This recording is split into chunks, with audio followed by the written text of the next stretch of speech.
नमस्कार दोस्तों, स्वागत है आपका आज की हमारी हिंदी की क्लास में। उम्मीद है आप लोग सभी मस्त होंगे, अपनी तैयारी में व्यस्त होंगे। तो आज की जो हमारी क्लास रहने वाली है वो प्रश्न उत्तर की क्लास रहेगी, क्योंकि मुझे लगा कि कब से तो पेपर हो रही है, आपका सिलेबस तो कवर हो ही चुका होगा। अगर हम प्रश्न उत्तर के माध्यम से अभ्यास करेंगे, रिवीजन करेंगे तो ज़्यादा बेहतर रहेगा, ठीक है। और एक दो बच्चों ने कहा भी था कि क्वेश्चन आंसर ज़्यादा बेटर रहेंगे। तो शुरू कर लेते हैं फिर आज की जो हमारी क्लास है। और ध्यान रखना है कि हमारे सिलेबस में क्या दे रखा है, एनसीईआरटी, ठीक है, व्याकरण और हिंदी साहित्य। पता तो नहीं है कि पेपर इस अकॉर्डिंग आएगा या नहीं, लेकिन हमें तो तीनों को ही पढ़ना पड़ेगा और तीनों से ही हम प्रश्न करते रहेंगे, तैयारी करते रहेंगे, ठीक है। आज की जो क्लास का जो हमारा पहला क्वेश्चन है उसको देखते हैं। आलोक धनवा की पहली कविता कौन सी है? तो आलोक धनवा की जो पहली कविता थी वो थी जनता का आदमी। 1972 में ये प्रकाशित हुई थी। सन भी याद रखना है, नाम भी याद रखना है, बाकी सभी रचनाएं जो है आलोक धनवा की हैं, अच्छे से याद रखनी है। नेक्स्ट हमारा प्रश्न है, जब खेत जागे, 52 पत्ते, कागज़ की नाव, एक गधे की आत्मकथा तथा मेरी यादों के किनारे उपन्यास हैं ये सारे। तो किसके हैं ये कृष्ण चंद्र के उपन्यास हैं, अच्छे से याद रखना है। और जितने भी बच्चे मेरे साथ जुड़े हुए हैं HPSC PGT हिंदी की तैयारी में, कृपया वीडियो को पूरा देखना और अपनी फीडबैक ज़रूर देना, क्योंकि जब अब मुझे लगता है कि चलो बच्चे पढ़ रहे हैं, मेरे साथ ही तैयारी कर रहे हैं, तो अगली वीडियो बनाने को मन करता है, ठीक है। तो इतना ज़रूर करना, लाइक ज़रूर कर देना वीडियो को अगर क्वेश्चन अच्छे लगे तो। नेक्स्ट जो हमारा प्रश्न है, कबीर को वाणी का डिक्टेटर किसने कहा है? तो मोस्ट इम्पोर्टेंट क्वेश्चन है, हजारी प्रसाद द्विवेदी जी के द्वारा कबीर को वाणी का डिक्टेटर कहा गया है। अगला हमारा प्रश्न है, मीरा के काव्य की मूल भाषा। तो मीरा के काव्य की भाषा बहुत पूछी जाती है, राजस्थानी मिश्रित ब्रज भाषा है। केवल राजस्थानी मिल जाए तो भी आप इस ऑप्शन के साथ जा सकते हैं, ठीक है। नेक्स्ट हमारा प्रश्न है, राम नरेश त्रिपाठी की कविता ग्राम गीत, कविता कौन सी है? ग्राम गीत, किस काव्य संग्रह में संकलित है? तो इसका जो सही आंसर हो जाएगा कविता कौमुदी, कविता कौमुदी, ठीक है। अगला हमारा प्रश्न है, बानर जो कि एक बाल पत्रिका है, इसके संपादन से जुड़े कवि कौन से हैं? तो ये आपको बताना है कि इसके संपादन से जुड़े कवि कौन से हैं। तो यहाँ पर हम देखते हैं कौन सा ऑप्शन सही है। तो यहाँ पर राम नरेश त्रिपाठी यहाँ पर सही आंसर हो जाएगा। अगला हमारा प्रश्न है, मेरा आत्म प्रलय होता है, नयन नीर झड़ते हैं, में आत्म प्रलय से कवि का क्या तात्पर्य है? तो यहाँ पर क्या तात्पर्य है उनका? तो यहाँ पर वो कहना चाहता है, इसका मतलब जो लिया है भाव विभोर होना। ऑप्शन नंबर 3 सही आंसर हो जाएगा। निकल रहा है जल निधि, तल पर दिनकर बिंब अधूरा, कमला के कंचन मंदिर का मानो कांत कंगूरा। इसमें अलंकार पूछा गया है। तो जो व्याकरण के अलंकार छंद होते हैं ना, वो भी ज़्यादातर NCERT बुक से पूछ लिए जाते हैं, तो इसका भी आपको विशेष ध्यान रखना है। तो यहाँ पर आपको पता है कि यहाँ पर मनु मानो, जनु जानो, इस प्रकार के शब्दों का प्रयोग होता है। तो वहाँ पर क्या होता है, उत्प्रेक्षा अलंकार होता है। तो यहाँ पर राइट आंसर हो जाएगा ऑप्शन नंबर 4। नेक्स्ट हमारा प्रश्न है, ताज कविता किस कवि की है? तो ताज कविता के कवि कौन है? यहाँ पर हमारा सही आंसर हो जाएगा सुमित्रा नंदन पंत। नेक्स्ट प्रश्न है, इनमें से कौन सा एक हरिवंश राय बच्चन का काव्य संग्रह नहीं बल्कि आत्मकथा है? तो किस कवि की क्या रचना है, कौन सी रचना है और उसकी विधा क्या है? ये तो आपको खास ध्यान रखना है, याद रखना है। तो मतलब कि यहाँ पर 3 उनके काव्य संग्रह हैं, एक आत्मकथा है, उसकी पहचान आपको होनी चाहिए। वो कौन सी आत्मकथा है, क्या भूलूं क्या याद करूं। नेक्स्ट प्रश्न है, बच्चन जी ने जीवन को किसके समान माना है? तो ये सीधी सीधी पंक्तियाँ उनके जीवन परिचय में दे रखी हैं और ऐसे प्रश्न बनते हैं। तो यहाँ पर जीवन को उन्होंने क्या माना है? जीवन को माना है मधु कलश। क्या माना है? मधु कलश।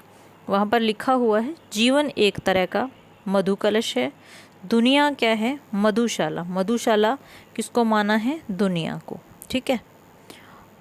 और कविता साकी और कविता वह प्याला है। प्याला किसे माना है? कविता साकी और कल्पना साकी, कल्पना साकी और कविता वह प्याला है जिसमें डालकर जीवन पाठक को पिलाया जाता है। तो जीवन पाठक को पिलाया जाता है। जीवन क्या है? मधु कलश है। ठीक है, जीवन क्या है? मधु कलश है। अच्छे से आपको ध्यान रखना है। अगला हमारा प्रश्न है, इनमें से कौन सी विशेषता कुंवर नारायण के काव्य की नहीं है? मतलब कि कुंवर नारायण जी के काव्य की यहाँ पर 3 विशेषताएं दी हुई है और एक उनकी विशेषता नहीं है, उसी की आपको पहचान करनी है। तो उनके काव्य में भाषा और विषय की विविधता है, बिल्कुल है। यथार्थ का खुरदरापन, यहाँ पर खुरदरापन में रह नहीं है, ध्यान रखना है। संयम, परिष्कार और सुथरापन भी है, लेकिन अखबारी सतहीपन उनकी कविता की काव्य की विशेषता नहीं है। यहाँ पर ऑप्शन नंबर 2 सही आंसर हो जाएगा।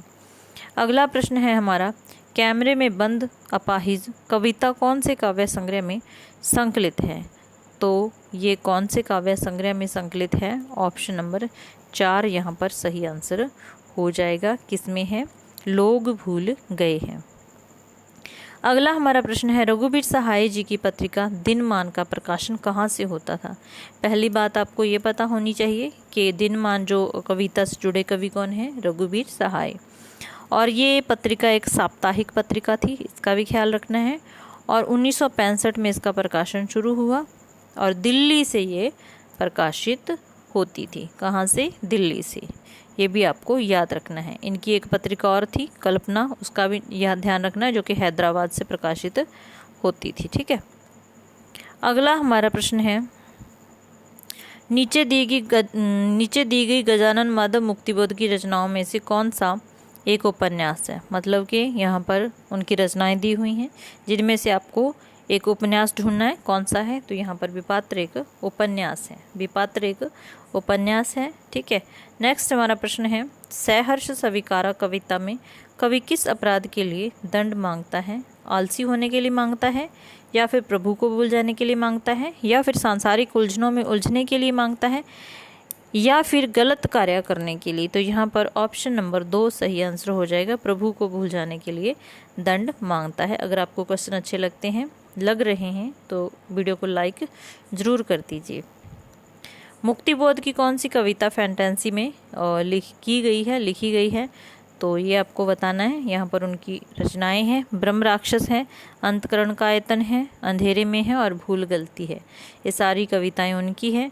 इनमें से जो अंधेरे में कविता है वो एक लंबी कविता है जो फैंटेसी में लिखी गई है। इनमें से बिंबधर्मी कवि कौन से हैं? तो आपको यहाँ पर बिंबधर्मी कवि की पहचान करनी है। तो बिंबधर्मी कवि यहाँ पर कौन से हो जाएंगे? शमशेर बहादुर सिंह। फिराक गोरखपुरी को इनमें से कौन सा सम्मान नहीं मिला? तो ये सम्मान भी आपको ध्यान होने चाहिए कि किस कवि को कौन सा सम्मान मिला है या नहीं मिला है। तो यहाँ पर उन्हें व्यास सम्मान नहीं मिला है, साहित्य अकादमी पुरस्कार मिला है, ज्ञानपीठ मिला है, सोवियत लैंड नेहरू अवार्ड भी उनको मिला है। ठीक है, नेक्स्ट हमारा प्रश्न है, फिराक गोरखपुरी का मूल नाम बहुत पूछा जाता है। तो यहाँ पर जो हमारा सही आंसर हो जाएगा ऑप्शन नंबर 1 रघुपति सहाय हो जाएगा, इंपॉर्टेंट है। रुबाई कौन सी भाषा का छंद या लेखन शैली है? तो रुबाई यहाँ पर उर्दू और फारसी दोनों का ही लेखन या छंद या लेखन शैली है। तो 1 और 2 जहाँ पर ऑप्शन नंबर 3 राइट हो जाएगा। जातिवाचक संज्ञा से बनने वाली भाववाचक संज्ञा है। तो आपको पता ही है कि जो भाववाचक संज्ञा उसका निर्माण 5 प्रकार से होता है। ठीक है, तो आपको बताना है कि यहाँ पर जातिवाचक संज्ञा से भाववाचक संज्ञा कौन सी बनी है। तो सबसे पहला ऑप्शन है कवि, कवित्व जो कि कवि से बनी है, कवि ही एक जातिवाचक संज्ञा है। कटुता की बात करें तो कटु से बना है जो कि एक विशेषण है। कमाई कमाना से बना है जो कि क्रिया है। ठीक है, उसके बाद शीघ्रता एक अव्यय है, शीघ्र से बना है, शीघ्र अव्यय होता है, शीघ्रता। ठीक है, तो यहाँ पर जो सही आंसर हो जाएगा कवित्व, कवि से बनी है। नेक्स्ट हमारा प्रश्न है, भागवत महापुराण में कुल कितने स्कंद हैं? तो यहाँ पर 12 स्कंद सही आंसर हो जाएगा। चैतन्य महाप्रभु का संबंध किस संप्रदाय से था? तो उनका संबंध गौड़ीय संप्रदाय से था। आपको ये संप्रदाय भी अच्छे से ध्यान में होने चाहिए कि कौन से संप्रदाय से कौन सा जो आचार्य है वो संबंधित था। ठीक है, इस प्रकार से भी प्रश्न बनते हैं। नेक्स्ट हमारा प्रश्न, भगवान कृष्ण के सुदर्शन चक्र का अवतार किसे माना जाता है? तो ये निम्बार्क को माना जाता है। अच्छे से ध्यान रखना, इंपॉर्टेंट है। बल्लवाचार्य का कौन सा ग्रंथ अधूरा रहा? मोस्ट इम्पोर्टेंट अष्टयाम। ठीक है, ये सारे उनके ही ग्रंथ हैं, लेकिन अष्टयाम है वो अधूरा था। अगला हमारा प्रश्न है, प्रथम अष्टशापी कवि कौन से हैं? तो यहाँ पर कुंभन दास हो जाएगा। प्रथम अष्टशापी कवि कौन से हैं? कुंभन दास। नेक्स्ट हमारा प्रश्न है, वियोगी हरि ने नंददास की किस रचना को हिंदी का गीत गोविंद कहा है? तो किस रचना को कहा है? रास पंचाध्यायी को कहा है, जो कि रोला छंद में रचित है। इसका छंद पूछ लिया जाए तो रोला है। कवि भूषण मुख्य रूप से किस रस के कवि हैं? तो ये वीर रस के कवि हैं। वीर रस इनका मुख्य रस था, याद रखना है। अगला हमारा प्रश्न है, अयोध्या सिंह उपाध्याय हरिऔध को आधुनिक काल का सूरदास किसने कहा है? तो ये डॉक्टर गणपति चंद्रगुप्त ने कहा है, ध्यान में रखना है। लास्ट हमारा प्रश्न है, इनमें से हरिऔध का कौन सा एक प्रबंध काव्य है? तो ये विधाएं भी आपको पता होनी चाहिए, कौन सा खंड काव्य, महाकाव्य, प्रबंध काव्य हैं, इस प्रकार से भी। तो यहाँ पर हरिऔध सतसई क्या है?